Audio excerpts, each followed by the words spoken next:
This video is brought to you by catbeast.com. Design your own custom snapbacks and hats. What is going on, guys? JD from New York here. Thank you so much for tuning back into the channel this morning. We're going to talk Monday Night Raw review, August 7th, 2017, from the Air Canada Center in Toronto, Canada. And last night's show, I'm going to be honest with you, man, it continues the string of decent Raws as we build towards SummerSlam. There's been a few duds in between. Don't get me wrong. Don't misconstrue my words. Monday Night Raw is by no means a great show. But last night's show did some things good, and those things that were good, I really enjoyed. Man. We're going to go over everything that happened last night on Monday Night Raw. We are 2 weeks out from SummerSlam. Monday Night Raw doing a much better job at building towards SummerSlam as opposed to SmackDown Live. I don't know what the fuck SmackDown Live is doing. I don't know where their brain is at. But at least most of the things on Monday Night Raw right now are making sense outside of one or two things that is happening for their brand at the biggest party of the summer, SummerSlam. I want to thank everybody for your continued love and support, man. You guys are fucking beast. Thank you to everybody that has pledged towards the Patreon page this week. Patreon.com/JDFROMNY206 is the best way to support the show and the channel moving forward, with the YouTube bullshit still continuing. Last night I uploaded an off-the-script retro number 3 where we talk about the 1992 SummerSlam. It's SummerSlam time. We're 2 weeks away from SummerSlam 2017, and I go over one of the most overrated SummerSlams of all time because of that Bret the Hitman Hart versus the British Bulldog Davey Boy Smith Intercontinental Championship main event in Wembley Stadium. I talk about all that plus all the news and rumors going into that event. So if you guys want to hear that, you got to pledge $3 or more to be a member of Team JD on Patreon.com/JDFROMNY206. Or if you guys just want to pledge $1 a month and support the show that way, you guys get early access to Off the Script every single weekend and exclusive entry into my Off the Script Discord chat. So make sure you guys go and check that out. And thank you to everybody that has pledged this week to the Patreon page. Audible is still offering everybody 30 days free to sign up for their service. Only new signees are included, man. So please, if you guys have already done it, don't ask me if you could do it again. This is only for new signees of the show or the podcast. So if you're a new listener, listen up. Audible has been sponsoring this podcast all year long, and they're still offering you guys 30 days free to try their service out with one free audio book. All you have to do is go and visit audibletrial.com/offthescript and just enter the appropriate information, and you're on your way to getting one free audiobook and 30 days free of Audible service. If you got iPhone or Android, just download the app. It's compatible with both, and you have over 180,000 books to choose from. A lot of you guys are cashing in on the Justin Roberts book, man, just made available on Audible. If you guys want to hear his stories about the backstage bullshit and what led to his termination, man, and all the political garbage that Vince McMahon and Kevin Dunn and Triple H did to him during his 10 years in the WWE, how he felt about announcing the Brock Lesnar win at WrestleMania 30 over The Undertaker, and so much more. It is available on Audible, man. audibletrial.com/offthescript. Great way. Great way. If you guys don't want to have anything to do with the Patreon page, that is a great way to support the show, man. So make sure you guys go and check that out. All new listeners only. Follow me on Twitter at JDFROMNY206 and hit that subscribe button, man. We are dangerously close to 80,700 subscribers. I'd love to get over that hump with this video today, so make sure you guys are hitting that subscribe button and hit that bell for all notifications to be turned on right here for the channel. I want to go over this story, man. It was making the rounds yesterday. A little bit of a news and notes section here on Off the Script. Oh, well, I think it's, well, not Off the Script. Monday Night Raw review. I'm sorry. I'm getting ahead of myself. On Monday Night Raw. Being that he is a vital part to Monday Night Raw's tag team division, if you guys remember, the Revival. Dash Wilder just came back from a reconstructive jaw surgery. Now, it looks like his tag team partner is trying to outdo him, and now he might be ending up on the injured list as well. Scott Dawson is reportedly injured. Now, we don't know how long he's going to be injured for, but it is being reported by Pro Wrestling Sheet that Scott Dawson of the Revival is injured, and it could mean that we will be getting some bad news as far as his diagnosis very soon. So that makes Bayley and Scott Dawson now, within the last week, According to the report, Dawson suffered a bicep injury. The report says that it is looking like he could require surgery, and WWE is currently discussing the options. If he does get the surgery, it looks like he will be missing SummerSlam. Based on the recent storylines, it appears as if the Revival versus the Hardys feud could be put on ice for a while. So this is not good news, man. As you guys know, the Revival missed a few months already of action after Dash Wilder injured his jaw at an NXT Live event several months ago. So there was video and footage, I believe, of Scott Dawson having his right arm taped up. He actually posted it on his own Twitter page, did Scott Dawson. So people are now, uncovering that he is indeed injured. So I don't know what this means, man. That's a terrible break for the Revival. It's like their entire year has been wasted. WWE hasn't really done anything with them since they got brought up from NXT. Dash got hurt. It delayed their push. Now they're back, and they're in a big feud with the Hardys. Possibly, the Hardys becoming awoken or woken or broken. I don't know, as long as we get something other than the nostalgia Hardy Boys. But they really haven't done anything else. This was their big thing, and now Scott Dawson is hurt. So Dash got hurt, and now Dawson is hurt, and the Revival's 2017, pretty much, their first year on the main roster, is a complete wash. That is disappointing, to say the least, because they were the best tag team in WWE while they were doing their thing in NXT. They may be the best tag team in the fucking business, to be honest with you. So that is a shitty break that he's hurt. That's another team gone from the division. So Monday Night Raw's tag team division looks even fucking worse now. The Hardys aren't going to be at SummerSlam. This was their big ticket to SummerSlam through the Revival. Now the Hardys have nothing to do at SummerSlam unless they put them against the fucking club again, Gallows and Anderson, but who the hell wants to see that? The Hardys will be in nothing of importance at SummerSlam. It was looking like they were heading towards at least a number one contenders match at SummerSlam. Possible triple threat with all three of those teams involved. But now it looks like we may get a number one contenders match with the club and the Hardys. But that really doesn't amount to anything because those are the only two teams left outside of Sheamus and Cesaro right now. Yeah, we got Rollins and Ambrose, but after last night, that still isn't a done deal for at least the time being. So the tag team division is looking awful right now for Monday Night Raw. The Revival can't catch a break. The Hardys won't be at SummerSlam as of right now. Nothing has been made official. So this is bad news all around. This is bad news all around for WWE. I wish Scott Dawson a speedy recovery. Some are saying that it could be 4 to 6 weeks. If he does need surgery, he could be out up to 6 months. So I don't like that at all, man. That really sucks. If you are a fan of the Revival, it sucks for sure for Monday Night Raw. Monday Night Raw from the Air Canada Centre, Toronto, Ontario, Canada. Crowd was hot as always. I love the bipolarness of the Toronto crowd. You guys are always fucking awesome each and every time WWE visits your city. The show opened up with The Miz. We were going to get Miz TV. Now, there was rumors going around that The Miz versus Jason Jordan could be a match for the Intercontinental Championship at SummerSlam. I then reported on part 3 of Off the Script, which, by the way, if you missed parts 1, 2, and 3, links will be linked to you within this video in the annotation in the top of the screen. So make sure you guys go and check that out, parts 1, 2, and 3 of Off the Script this weekend. The Miz talking about Jason Jordan. Right? That's what he wanted to do. There was rumors going around that Jordan was going to be put in an IC title match. I reported on Sunday that Jason Jordan versus The Miz, due to time constraints and them not wanting to rush Jordan into an IC title match, which really doesn't make any sense, they might hold that match off until No Mercy, or they might hold it off for Monday Night Raw. It's not going to be featured at SummerSlam. Now, the shitty thing about that is that the Intercontinental Championship, being that it is the second biggest championship on Monday Night Raw, realistically, it's the second biggest championship in the company, it's not going to be showcased at SummerSlam. And I don't like that at all. That's a slap in the face to The Miz and the hard work he's done, and a slap in the face to the Intercontinental Championship. But this is WWE's booking. Their weird, bizarre booking towards these big multi-branded pay-per-views.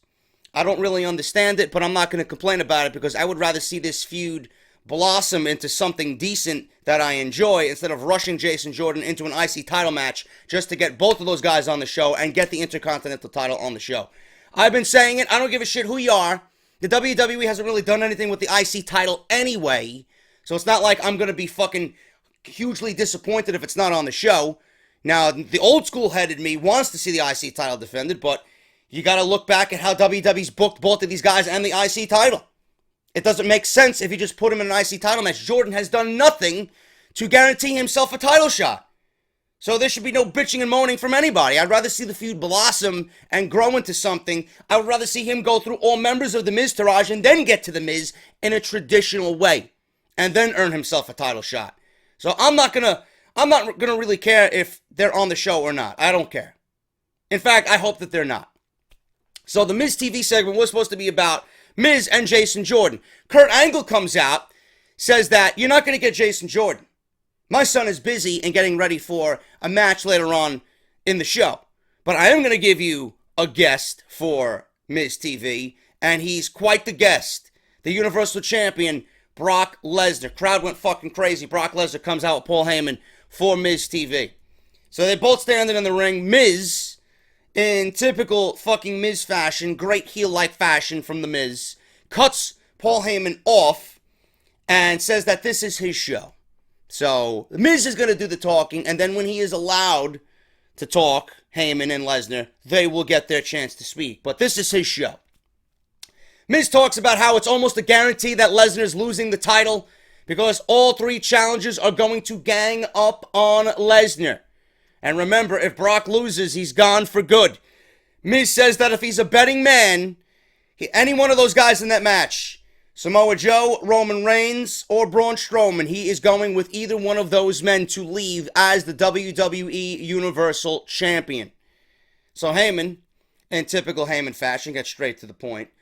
Miz, have you ever role-played with your wife? So I don't know where this was going. Heyman says that he loves the idea of role-play, so let's role-play. The Miz, this is your show, right? You're a pretty boy. We'll give you the role of Roman Reigns. So then, Bo Dallas is going to play the role of Samoa Joe. And Curtis Axel is going to play the role of Braun Strowman. Now, says Heyman, let's preview SummerSlam. And Lesnar, actually working for his paycheck this week, absolutely demolished Miz TV. He demolished Bo Dallas, Curtis Axel, and The Miz with German suplexes all over the place. He finished this entire segment off with F5s to everybody as Maurice looked on, horrified at what happened to the Miztourage. Lesnar grabs the title from Paul Heyman, is beat red, walks out calmly, and that was the segment. That was pretty much it. It asserted Lesnar's dominance. It got him on another segment towards SummerSlam. The only thing that I did not like is that Miz TV was destroyed, and it made the Miz TV, Miztourage, and the Intercontinental Championship look like fucking a child's playground to Brock Lesnar. Now, normally that's okay, but having your Intercontinental Champion destroyed to start the show and then not reappear for the rest of the show, it really doesn't sit well with me, man. That's your Intercontinental Champion. He should have at least escaped the fucking onslaught that was Brock Lesnar. You know, but it did assert Lesnar's dominance. I love the idea of role play. They want to get it in your head that Brock Lesnar is a dominant beast. He did more than he usually does on a random edition of Monday Night Raw. He actually earned his paycheck last night, even though if it was just suplexes and F5s. I enjoyed the segment. I always enjoy anything with Brock Lesnar and Paul Heyman, and I've been loving this build for the Fatal 4-Way, man. I can't wait to see what they got in store for the Fatal 4-Way. I think it's going to fucking tear that house down at the Barclays Center, man. So, Lesnar and company for the Fatal 4-Way, going to be a great match. I'm very excited about. In fact, it's the only match I'm excited about for SummerSlam. But they're really playing up the fact that Brock Lesnar could be walking away from the WWE, and you know that he's not. And I got exclusive news on Brock Lesnar coming hopefully in a video maybe today or tomorrow. I got exclusive news on Brock Lesnar and the UFC match that he does want with John Jones. UFC wants it, Lesnar wants it, Jones wants it, Vince McMahon wants it. But Vince McMahon wants it to happen before WrestleMania so that they can build towards WrestleMania and promote WrestleMania. Lesnar wants it to happen almost immediately. So does Dana White. I got exclusive news on where everybody, Vince, Dana, Lesnar, Heyman, Jones. I got an exclusive news, exclusive story that nobody's going to hear anywhere else about where all parties stand right now as far as Brock Lesnar and the UFC match with Jon Jones. So make sure you stay tuned to the channel to find out what is going on with all of that. Moving on from that, Seth Rollins versus Sheamus. This was, the same shit that we seen last week. Nothing new here. In the end here, Seth grabs a sling blade, heads up to the top for a frog splash, but he goes after Cesaro. The distraction sets Sheamus up for a roll-up and gets the pin on Seth Rollins. Rolls up Seth Rollins at 8 minutes and 39 seconds. Post-match, Seth goes after both of them and gets beaten down. Ambrose does not make the save. So, again, they're playing up the fact that Ambrose is a rebel. Ambrose doesn't trust Seth Rollins. In fact, at this point, I don't know what the hell's going on with this feud, but I'm loving it. I love the detail that WWE is putting into this feud, or this storyline with Ambrose and Seth Rollins. I said last week that this is the best thing on WWE Monday Night Raw right now. Outside of the Fatal 4-Way, this is the best thing about Monday Night Raw. I love the Shield tease. I love the possible, coming together of Ambrose and Rollins, but Ambrose being hesitant because he doesn't trust Rollins after 3 years. I love the role that Rollins is playing, that he's trying to make Ambrose understand this is 3 years ago. I'm a changed man. Trust in me. Believe in me. Let's do this thing together. We got a common enemy. We got a common goal here. Let's come together. I'm loving everything here, and I'm loving Ambrose and Rollins and the parts that they're playing. But post-match, Seth goes after both of them. He gets his fucking ass kicked. Ambrose does not come down to make the save. So then they go back to the dressing room. Rollins is yelling at Ambrose in the back, but Dean says he's not helping Seth because of getting stabbed in the back 3 years ago. He's still on the Shield breakup.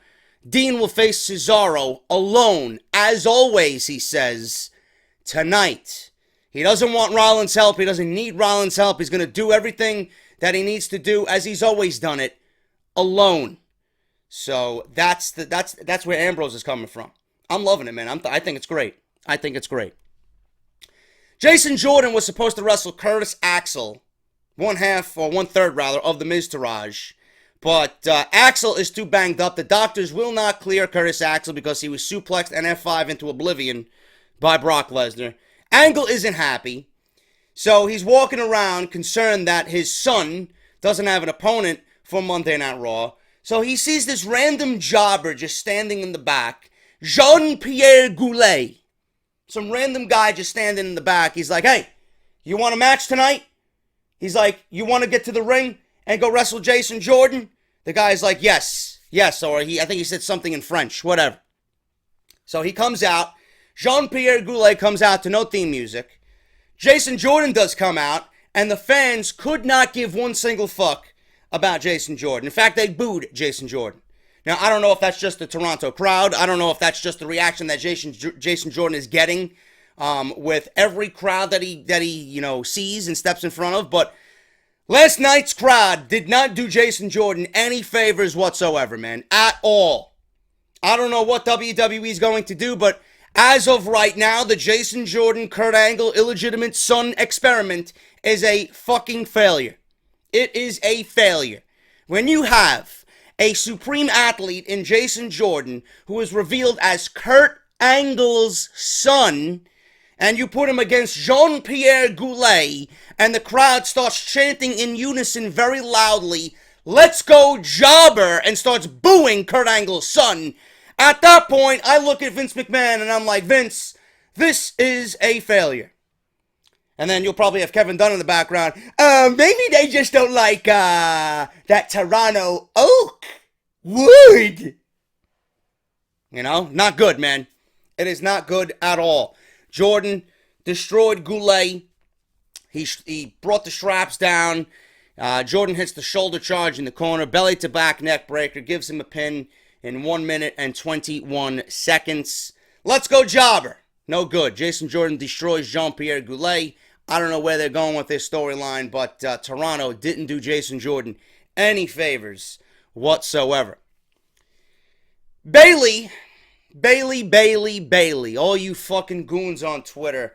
Bayley's injured. JD, what do you think of the Bayley situation? People are crying over Bayley. People are making videos about Bayley, how they're upset about Bayley not being at SummerSlam. Who cares? Who cares? Have you people forgotten what happened during Extreme Rules? This is the shit that pisses me off. This is the shit that pisses me off, man. Like, you didn't remember the horrible fucking television that we got with Bayley and Alexa Bliss and the women's division in general leading into Extreme Rules. You're going to let that slide. You're going to forget about that. You're going to snap your fingers and try to forget everything that happened during that Extreme Rules match, that fucking kendo stick on a pole match. Really. This is your life, Bayley, right? You're gonna automatically just assume that WWE's going to resurrect Bayley's Monday Night Raw career after months of neglect and months of embarrassment. These are the people that will probably come to me and say, "Oh, well, JD, Bayley deserves a chance, man. Bayley needs to be brought back up and look good, man." It's not going to happen overnight, goon. What has Bayley done to deserve a championship match following that horrendous fucking shit that we seen this spring? What did we see? We seen a broken woman be destroyed due to Monday Night Raw creative. And now you're okay with her getting a Monday Night Raw Women's Championship match at SummerSlam. Are you out of your fucking mind? The storyline didn't even call for Bayley to be in the title match.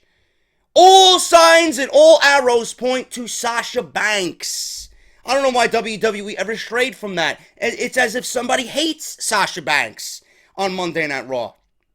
Why give Bayley the opportunity when it's clear as day Sasha deserves a fucking rematch? Following Great Balls of Fire, Alexa Bliss walks out, gets herself counted out. Sasha Banks beat Nia Jax in that great women's gauntlet match, right? Yet she doesn't get a championship match at all.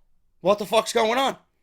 Even Sasha Banks pinned Alexa Bliss in a fucking tag team match with Bayley and Nia. So what does this woman have to do to get her just due in the women's division? I don't get it. Per storyline, it makes no sense for Bayley. So am I upset that Bayley's going to miss SummerSlam? Of course not. I couldn't give one single fuck about Bayley. Bayley sucks on Monday Night Raw. Bayley is a broken woman. For the first time in months, we started to see that fucking anger in Bayley come out, and it has nothing to do with being injured. She actually ragged on the fans that started to boo her on Monday Night Raw last night. I want to thank all the fans that sent me sweet Twitter messages, and I want to thank all the WWE Universe here cheering for me tonight. And I don't want the ones thanking me that are booing me. That's exactly what she said. Oh, wow, Bayley, I'm sorry. We're not allowed to boo you.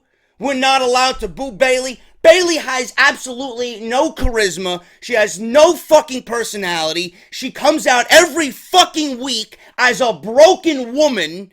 I mean, after a while, you look at Bayley and you're like, she's not Bayley, she's cringely. She's nothing but the definition of cringe. How any grown woman can be a fan of this fucking piece of shit, I don't understand it. WWE has treated her like the biggest fool probably in the last decade or two.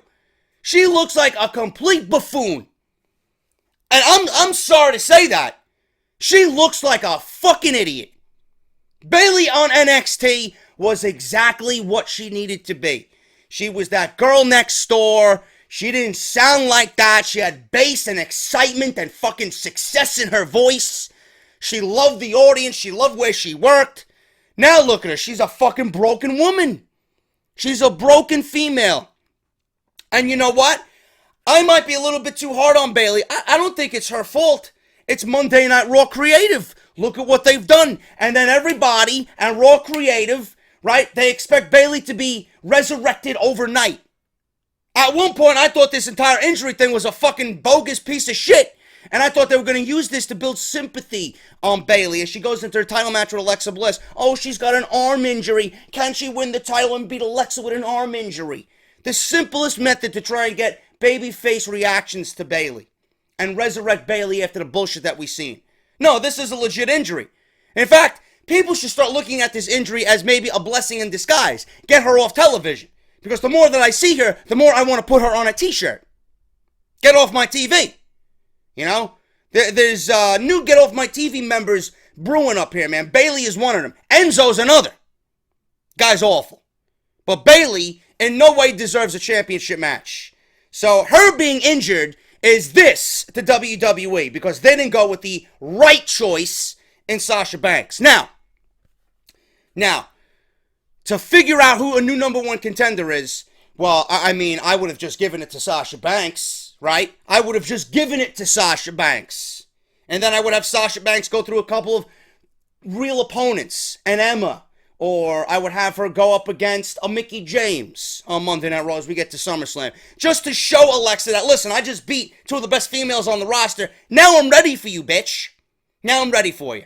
But what does WWE do? They book 2 triple threat matches, and in the most predictable fucking way possible. I mean, are you fucking kidding me with this creative direction? They put Sasha Banks against Alicia Fox and Emma. Who's gonna win that one? Are they gonna give Emma a rub tonight? Fuck no. Alicia Fox? Who the fuck cares about Alicia Fox?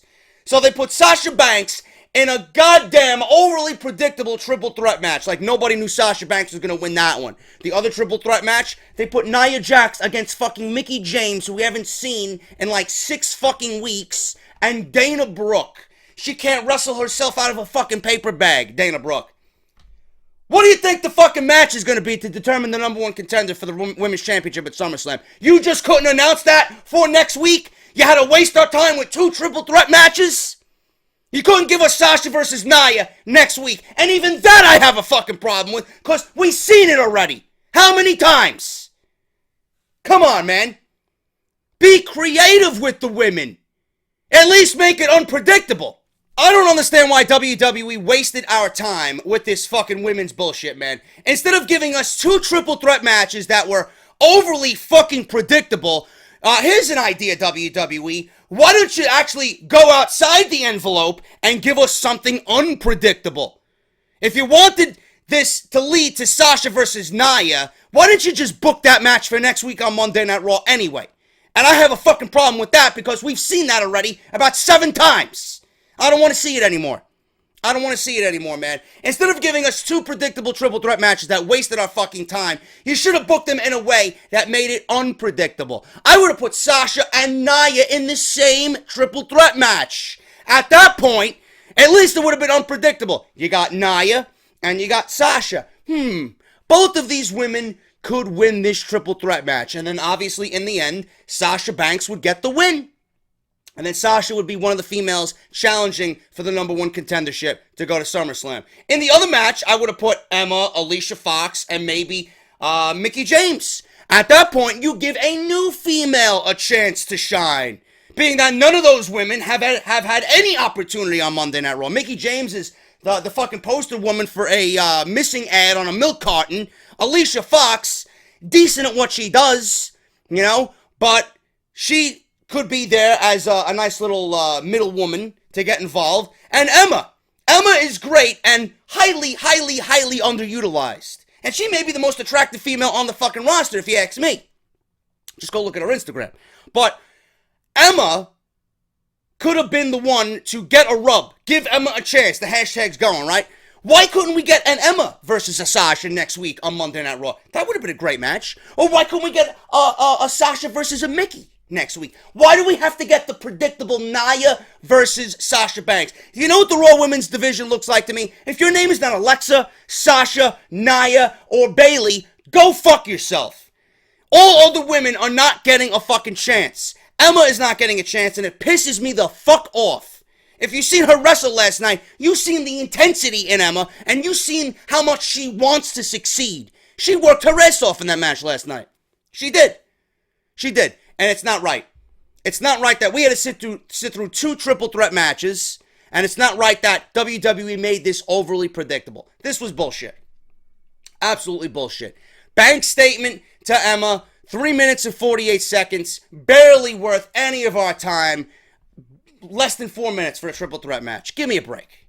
Give me a fucking break, WWE. If the Women's Championship was important to you, these matches would have been a little bit more competitive, and you would have made them a little less predictable. Give me a break with this shit. WWE, their booking sometimes is just so fucking garbage. It's not even funny. There was no reason to waste our time with 2 triple threat matches if it was only going to end Sasha and Nia winning both of them and getting the fucking match next week to battle each other for Alexa Bliss. That's bullshit. Absolutely fucking bullshit. I would have put Nia and Sasha in the same fucking match and I would have given an opportunity to somebody else. But opportunity doesn't exist in the WWE and certainly doesn't exist on Monday Night Raw, man. Shitty fucking booking. Enzo Amore brings out the Big Show to talk about Show knocking Big Cass out last week. Everything concerning Enzo, Big Show, and Big Cass is fucking change my channel worthy. It is garbage. I am so sick of it. I could not give any fucks whatsoever. Not even one fuck. I can't give any fucks about this, man. This is fucking garbage. After last week and that main event, I give 0 fucks about anything Big Cass is doing, man. This shit is dragging him down week by week. You want this guy to be an overly dominating heel? Pairing him with Enzo and Big Show is not going to get the job done. People are going to be disgusted more so than actually giving him genuine heel heat because this guy and Big Show fucking blow.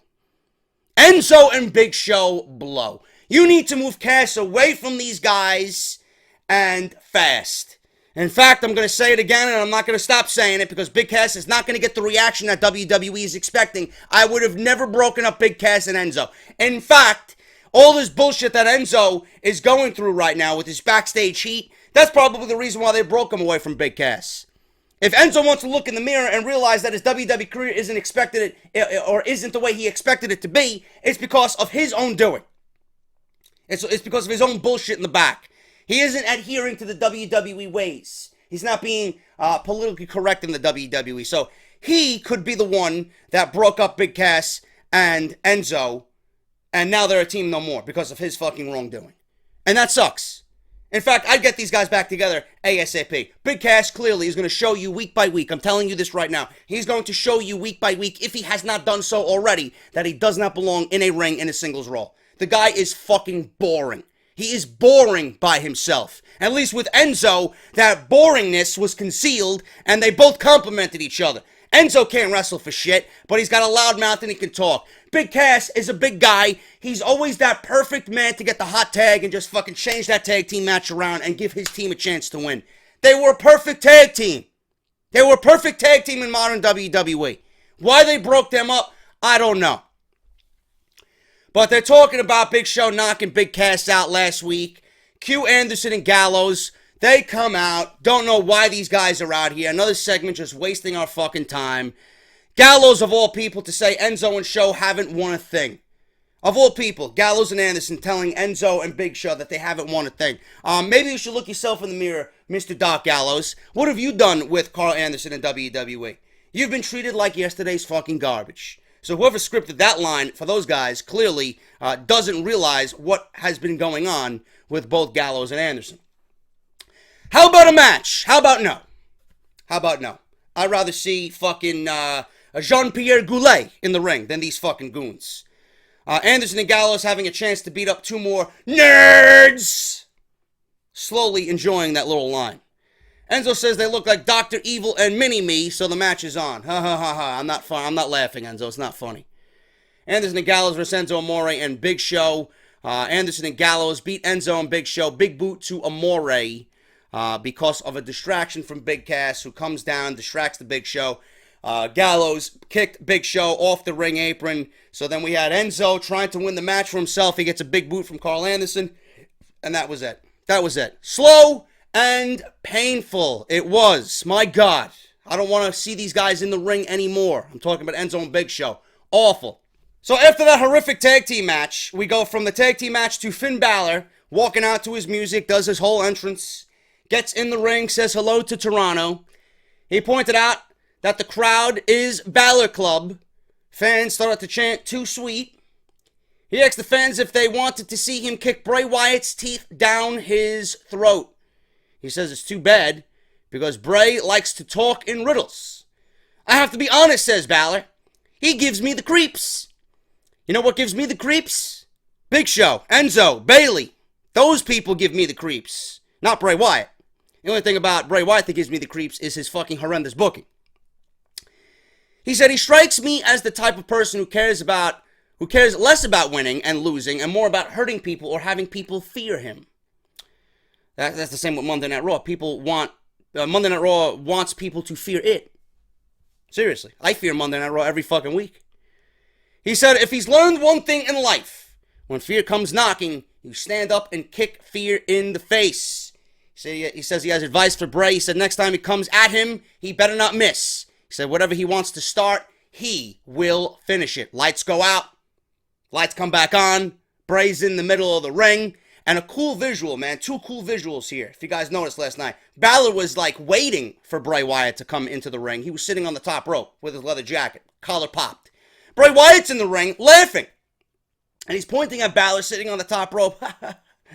I like it, man. I like it, man. You know, as if Bray Wyatt is enjoying the mind games and enjoying Balor waiting for him. So that was pretty cool. Bray laughs, says he liked it. He went after Balor. Balor avoided him, kicked him, gave him a sling blade.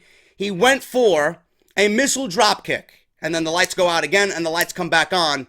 Bray is on the Titantron. Balor's looking in the ring, trying to find out where Bray Wyatt disappeared. He was indeed on the Titantron. Bray Wyatt said, and I quote, I could tell why the fans like you so much, man. It's because when you fly, they fly. But after I rip you down from the heavens, man, I promise that they'll all fall down. Run. And that was it. That was it. I'm going to enjoy the match that these guys have at SummerSlam. It's just, again, you know, Bray speaks, I listen, I don't care. It is what it is. Bray Wyatt has a few victories under his belt, you know, against Seth Rollins. It looks like WWE has kind of gave him a bone after kind of treating him like shit coming over from SmackDown. But again, how is this going to lead? How is this going to finish? Bray Wyatt's going to bring the Demon out in Finn Balor. And do you really expect the Demon to lose at SummerSlam? The first pay-per-view that we've seen the Demon debut since his original Universal Championship match with Seth Rollins last year? Of course not. So this is only ending one way and one way only. It's with the Demon beating Bray Wyatt. So there's really no excitement behind it. It's just the fact that they're going to have a great match because they're 2 of the better guys on that Raw roster. We got Cesaro and Dean Ambrose. This match went almost 20 minutes. And you know what? I enjoyed this match, man. I really enjoyed this match. The one thing I did not enjoy about this match was the fucking commentary, man. My God. What the fuck was Booker T saying, man? What was this guy talking about? He's telling people that Cesaro wishes he could be in Dean Ambrose's position. Did you hear this fucking clown last night? He's saying that Cesaro wishes he could be in Dean Ambrose's position, that Cesaro dreams and wishes to be a singles guy and get a world championship run. When did he come out and say that? Why would he say that? He's the fucking tag team champion. Why would he disrespect Sheamus like that by coming out and saying, yeah, I wish I was a singles guy. I wish I was the world champion. Everybody wishes they're the world champion. That should be by default. But don't come out and say that Cesaro wishes to be like Dean Ambrose in his singles role. It makes him out to be like he doesn't want to be in a tag team with Sheamus. And then Corey Graves is like, of course he doesn't want to be like Dean Ambrose. He's a fucking tag team champion. He's got more money in the bank account than most people make in their entire lives. What are you talking about, you fucking retard? My God. What's with this fucking commentary? And then they're correcting. You got Michael Cole and Corey Graves correcting Booker T live on the air. How did those comments even make the air? Then you want to know why I shit on Monday Night Raw. And that's the shit that you're going to have the casual goon watching. They're not going to realize that, oh, Raw is great. Raw is great. Not to me. I notice everything, man. You got to listen. You got to watch. If you're not doing those things, if you're doing one of those things and not the other, you ain't giving a proper depiction of the show, man. I'm sorry. I'm sorry. Open your fucking eyes and take that WWE dick out of your fucking mouth. Because the show is not perfect by any stretch of the imagination. That was awful. That was awful. Those comments should not have even made commentary. And to fucking have Michael Cole and Corey Graves correct him during a decent match in the ring that is supposed to set up a tag team championship match at SummerSlam, and you got Booker T saying Cesaro wishes he was the world champion. You know? Give me a break. So fucking stupid. Booker T sounded like a complete fucking buffoon last night. Anyway, the match itself was fucking good. I really enjoyed the match. I enjoyed Ambrose and Cesaro's chemistry. In the end here, another superplex. They did one superplex, and I love those turn posts, man. I want to make this a reference here. Those turn posts, those LED posts. There's enough space at the top of those posts where the superstar can stand on that, and it's a little raised. It's higher than it is the regular turnbuckle. So when they're teasing a superplex off of that, it looks even better because it's more elevation, it's more height, and it's a bigger impact when they do come down. So they did attempt one suplex. Ambrose got one on Cesaro. Another superplex was broken up, and Dean grabs Cesaro. Cesaro's right back on the ground with a sharpshooter. Dean crawls away from the sharpshooter, lifts himself up, grabs the ropes. Dean sends him outside for a suicide dive, and both guys are down again. Back in, Sheamus offers another distraction, but Dean is smart enough to ignore it, grabs the roll-up on Cesaro for the pin. Dean Ambrose pins Cesaro at 20 minutes, man. And then post-match, the tag team champions attack, but Rollins. Now remember this is key. Ambrose didn't come out to save Rollins. So Rollins comes out to save Ambrose. Ambrose looks at Seth, and he's confused at what's going on. Rollins saves Ambrose from a beatdown from the tag team champions. The tag team champions retreat. Rollins and Ambrose standing tall in the middle of the ring. Crowd going crazy at this point, and I absolutely loved this, man. I was like, they're going to do the shield bump. Ambrose is going to be like, you know what, bro? You saved me, and I trust you. I trust you now. Ambrose put out his fist for the shield bump. For the shield fist.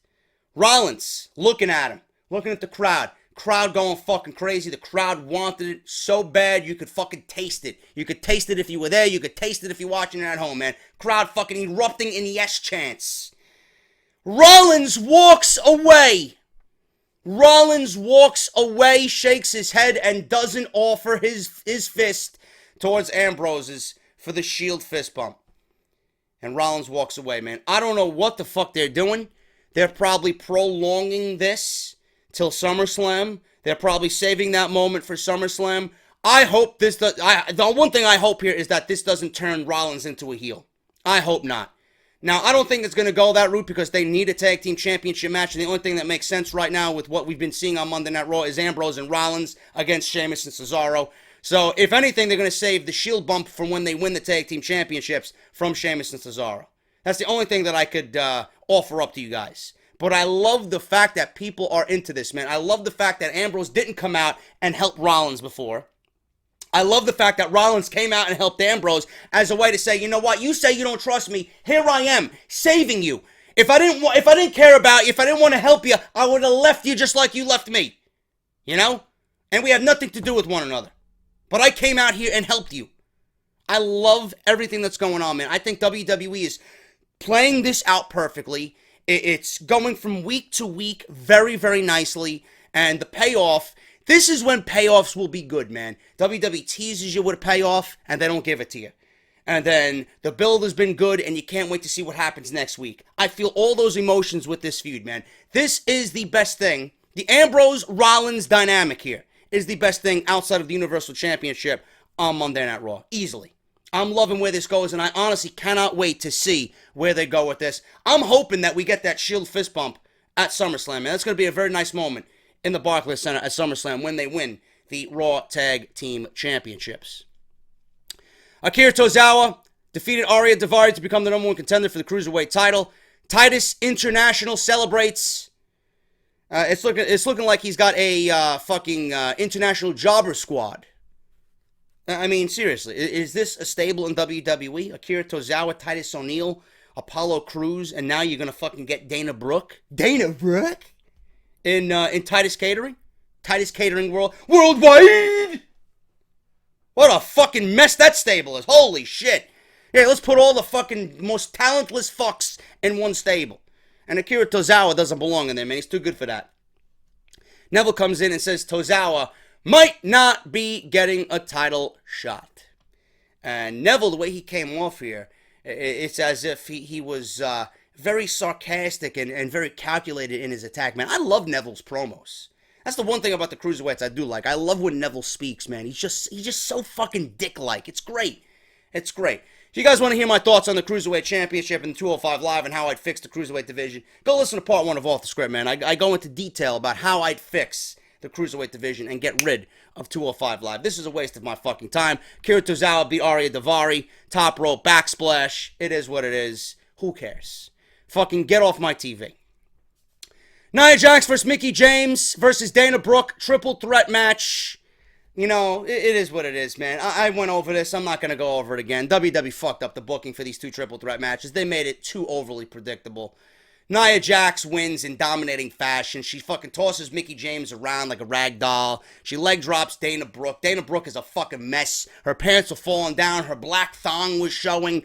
You know, I don't know what the fuck's going on, Dana Brooke, man. She's got Titus Catering on her fucking mind. She can't even fucking fix her pants. She got leg dropped into oblivion. Nia Jax is a dominating beast. Leg drop to Brooke at 3 minutes. She goes on to fight Sasha Banks again in predictable fashion next week for the Raw Women's Championship #1 contendership. There you go.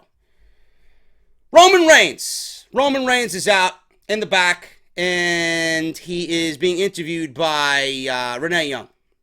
He's being interviewed by Renee Young, and I don't know why they had Reigns say what he said.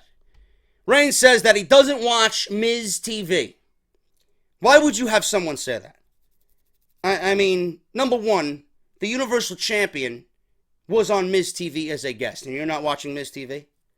You're not concerned about Brock Lesnar? You're not concerned about Paul Heyman? You're putting down the Intercontinental Championship, the champion, and the show that he does? So it's no good all the way around. I don't know why they had him say that. Then they have him come out and say some stupid shit that he retired The Undertaker. Again, you didn't retire The Undertaker, motherfucker. The Undertaker retired The Undertaker. He walked away on his own. And now he's like saying, oh, I don't care if Brock Lesnar stays, or I don't care if Brock Lesnar goes. So they're playing up the fact that Lesnar and John Jones and the talk is real. He says, I have no problem retiring The Undertaker, and I will certainly have no problem sending Brock Lesnar with his bags packing as well. Give me a fucking break, Reigns. Who the fuck you think you are, bro? Who do you think you are? You think he's some big shot, right? You think he's some tough guy. Like, Lesnar's the only one in that fucking match you gotta be worried with. There's a monster among men and a fucking destroyer in that match. They're gonna tear you limb from limb, motherfucker. Don't give me this shit that, yeah, I retired The Undertaker and I'm not gonna be afraid to do the same thing to Brock Lesnar. Give me a fucking break with this verbiage from Roman Reigns. This is why I hate the booking of Roman Reigns, man. He doesn't come off as genuine. And that's not heel-like either. That's just fucking straight stupidity. Give me a break. Absolutely fucking cringe on behalf of Roman Reigns. Anyway, moving on. We go from the women's match to this. I don't understand this fucking shit. I want to make sure I get this into the fucking review. My God! I reported that this match was not going to happen at SummerSlam and they were going to save this for another show, maybe the pre-show, maybe a Monday Night Raw, but it looks like we're getting more cringe at SummerSlam. I know where I'll be while this match is happening. I'll be ordering a drink or 3 at the bar. Big Cass wants Big Show at SummerSlam, but he wants Enzo not a factor in the match. So, Kurt Angle comes up with the idea, you don't want Enzo in the match. You don't want Enzo to interfere. What do you want, him in a shark cage or something? That's it. That's it. That's all it was. Kurt Angle suggests Enzo in a shark cage, and then Big Cass is like, you know what, Kurt, I love that idea. So they booked the match. It's Big Show versus Big Cass with Enzo Amore suspended in a shark cage at SummerSlam. If this isn't pre-show, I'm going off. That is fucking awful. And then the way that they went about it, nobody seems to find an issue with it. Why is the Big Show not requesting the shark cage deal? Why? Or why is Big Cass coming to Big Show? Or why is Big Cass coming to Kurt Angle asking for a match with the Big Show? Why? Why is he? It should be the other way around. It should be Enzo getting his ass kicked by Big Cass repeatedly, Big Show wanting to teach Big Cass a lesson, right? And then it should be the one for Big Cass to ask Kurt Angle to have Enzo in the shark cage. It shouldn't be coming from fucking Kurt Angle. Kurt Angle is requesting Enzo to be put in the shark cage. And then Big Cass is the one agreeing with Kurt Angle. They got this all fucked up. Big Show should be teaching Big Cass a lesson because he's got no respect for his former buddy and no respect for the veteran. Then Big Cass gets the match with Big Show, and then Big Cass should be the one to recommend the shark cage. No, but we got Kurt Angle doing the shark cage deal. Yeah, what, you want Enzo in the shark cage? I love it. That sounds like an attraction. No, it sounds like fucking AIDS to my ears. That's what it sounds like. Fucking ridiculous. They got it all backwards, and they're giving you a match that nobody fucking cares about. Nobody. Absolutely nobody. Waste of my time at SummerSlam. As if the fucking card doesn't look bad enough. We gotta add more bad to it. Awful. Awful, awful, awful. What wasn't awful is the last man standing match. Braun Strowman versus Roman Reigns. This was a damn good fucking match, man. I'll say it once, and I will say it again every time these guys are in the ring. Braun Strowman and Roman Reigns work very, very well together. They are fantastic together. They go together like spaghetti and meatball. That's the only analogy I could come up with off the top of my head. Steak and potatoes. Steak and green beans. You know? Pizza and pepperoni. You know? Whatever. Braun Strowman and Roman Reigns, very, very good last man standing match. This was a legit main event for Monday Night Raw, unlike last week's abomination with Big Cass and Big Show. The one thing I want to point out here in this match is there's already memes and GIFs going around. The way that Braun Strowman launched that fucking announcer's chair, I believe it was the chair JoJo was probably sitting on. He took that fucking office chair and like a Randy Johnson 100-mile-an-hour fastball, launched it at Roman Reigns. I could not stop laughing. I could not stop fucking laughing. Now, it's an office chair. Reigns clearly just had his hands up and blocked it. It bounced off his fucking hands. But the visual of Braun Strowman lifting up this office chair and launching it at Roman Reigns as if it was a fucking rocket. Beautiful fucking sight, man. I couldn't stop laughing. Corey Graves loved every fucking minute of it. Braun Strowman is just a fucking animal. He's easily the best thing outside Samoa Joe on Monday Night Raw. They fight into the crowd after that chair spot. They fight all the way up to the announcer's table. Reigns hits another running drop kick on the stage. Strowman was leaning up against the stage. He does a drive-by right in front of the announce table. Strowman gets up again, starts to throw Roman into the screen. The announcer's table is loaded up because Strowman took all the bullshit off of it. He wanted to put Roman through the table because Roman kept getting up after Strowman kept putting him into the fucking LED screens on the stage there. The table's all set up, but Roman gets up and gets to his feet. 2 Superman punches, staggers the Beast, and then a spear attempted, blocked by a big boot. Roman is down again. So Roman pops back up. Strowman is heading back towards the stage. And Roman runs full steam down the stage, down the ramp, gaining more momentum. The spear that Roman Reigns gave Braun Strowman was the best spear I think he has ever delivered, man. Fucking full-on freight train fucking speed. He nailed Strowman down to the mat. Beautiful fucking spear. I thought it was going to be a double count out just by that. I didn't think both men were going to get up and make 10 count. Reigns pulls himself up. Reigns only being held up by the barricade, right? So this is where the best part of the match happened, right here. I loved, and I don't really say this about WWE's camera work at all, I loved the fucking angling of the camera when Reigns got up after that hellacious spear on Strowman. Reigns gets up and he's fucking moving around trying to keep his balance by just keeping his body held up by the barricade. Joe is in the crowd, and nobody's seen Joe come in. We kind of figured that Joe was going to appear in this match because he wasn't on the show at all. It's as if they made believe Joe was a member of the audience. It was just the way that it was shot. You know, they didn't do a full-on camera view. They didn't pan over immediately and you see Joe. All of a sudden you just see half of the camera on Strowman and half of the camera on Reigns as he's trying to keep his balance, and you see someone choking Roman Reigns from behind. Like, what the fuck? Is it someone in the audience? And then it's revealed there's Samoa Joe. That camera work is fucking great, man. So Joe is in the crowd. He gets the coquina clutch on Roman Reigns, chokes him out, jumps into the fucking ringside area, over the barricade. He gets it locked in. He's got that leg vice in. He starts to choke out Roman Reigns. All the while, Braun Strowman gets back to his feet, and he wins the match. He wins the match. Now, the only thing that I didn't like was the referee didn't do his job here. I don't know what the ruling is on that. For some reason, the referee was counting. You know, Strowman should have lost the match, realistically. After that spear, the referee started to count 6, 7, 8, and then when Joe came in, and Joe got the coquina clutch on Roman Reigns, the referee stopped his count. Now, I don't know if the referee was supposed to stop his count. I don't know if he was just shocked by Samoa Joe coming from the audience, but the referee stopped his count.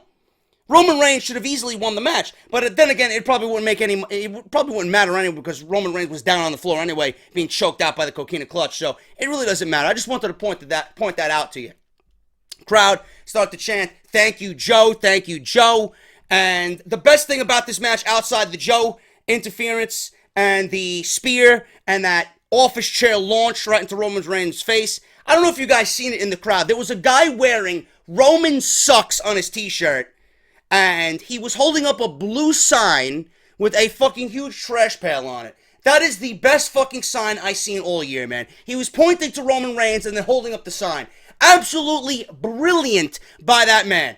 I want to give him a shout out. And if he's watching the show, I don't know if he is or not. Dude, you are the MVP of last night's Monday Night Raw. That was fucking epic. Roman sucks on your shirt, and then you bring a fucking trash pail sign, and everything that you dislike about the show, you just show the trash pail sign. Absolutely fantastic.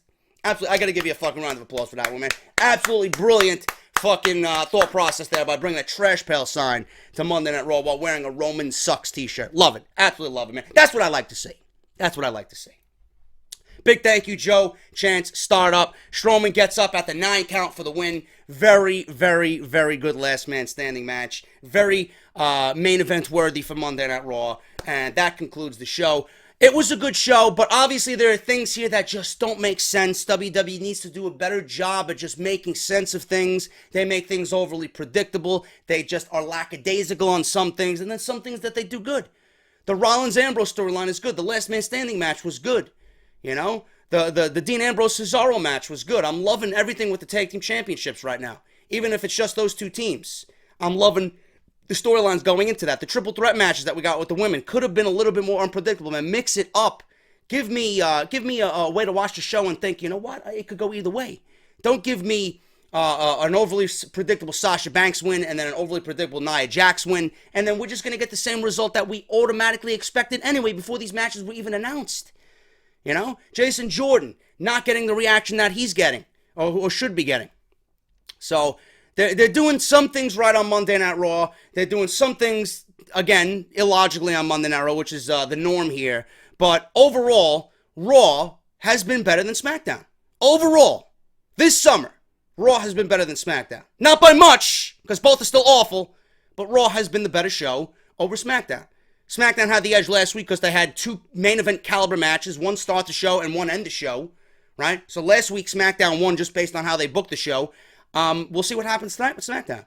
Review's coming tonight. Make sure you guys tune into the channel. And I'll be back with some more news and rumors this week, man. Keep an eye on the channel. Make sure you guys subscribe. Make sure you guys are following me on Twitter. If you guys want to pledge towards the Patreon page, patreon.com/JD from NY206. And make sure you guys show some love to Audible, audibletrial.com/offthescript. Everybody's getting a free audiobook just for signing up if you are a new listener to the show. I am JD. Hit that thumbs up. Let's strive for 1,300 thumbs up on this Raw review. Thank you guys so much. I'll see you guys later in the week with more news and rumors. Until then, I am JD. Make it a great Tuesday, and I'll be back tonight with SmackDown Live. I'll talk to you later.